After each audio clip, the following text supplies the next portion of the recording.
Wherever you are in your child's pose is just perfect.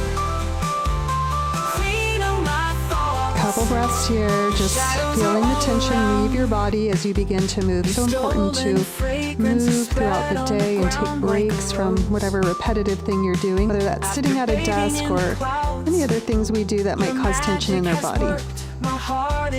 Now inhale, lift up. Again, you're using the blocks or not. You'll place your elbows either on the mat or the blocks, hands in prayer, and thread your head through. This will just deepen the stretch here and start to stretch the triceps a little bit. Breathing easily in and out through your nose if possible. Slowly everything opens up, yes.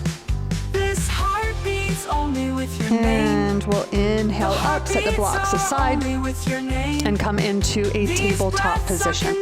From here, we'll take some dancing lines. So some big circles of the hips and shoulders, warming up the joints.